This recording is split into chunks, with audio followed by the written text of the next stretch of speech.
সুপ্রভাত বন্ধুরা, আশা করব তোমরা সবাই ভালো আছো। আজকে তারিখ হলো 13/12/2024। আমি চলে এসেছি বজবজ কালীবাড়ি মন্দিরে।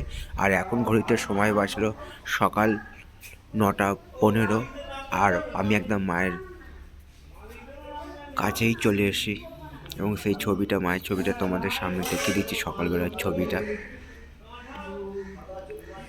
আর এবং সেই আশেপাশের পরিবেশটা, রাসমেলা ছবিটা তোমাদের সামনে দেখিয়ে দিচ্ছি ফাঁকায় ফাঁকায়।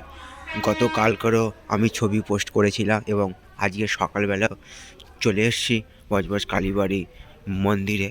এবং মন্দিরে এসে সেই ফাঁকায় ফাঁকায় তোমাদের সামনে আজকে তৃতীয় দিন রাসমেলার, তৃতীয় দিনে সকালবেলা তোমাদের সেই রাসমেলার ছবিটা তোমাদের সামনে দেখাবার চেষ্টা করছি।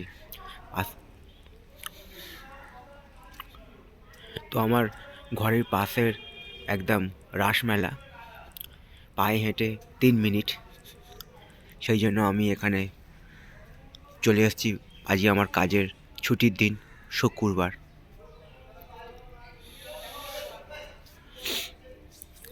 আর ঠান্ডাটা ভালোই পড়েছে, তাপমাত্রা ভালোই কমেছে।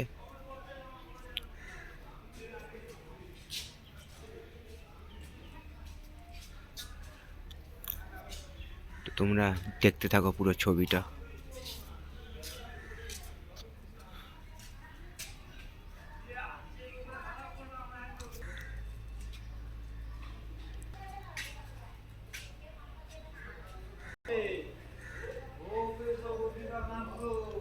আর আমি একদম হুগলি নদীর তীরেই চলে এসেছি। বজবজ ফেরিঘাট থেকে যাত্রী নিয়ে লঞ্চ চলে যাচ্ছে বাউরিয়া ফেরিঘাটের উদ্দেশ্যে, এবং তারই একটা ছবি আমি তোমাদের সামনে তুলে ধরার চেষ্টা করলাম। সবার জন্য শুভ কামনা রইল আমার পক্ষ থেকে, আর সবার জন্য সুস্বাস্থ্য কামনা করলাম ভগবানের কাছে।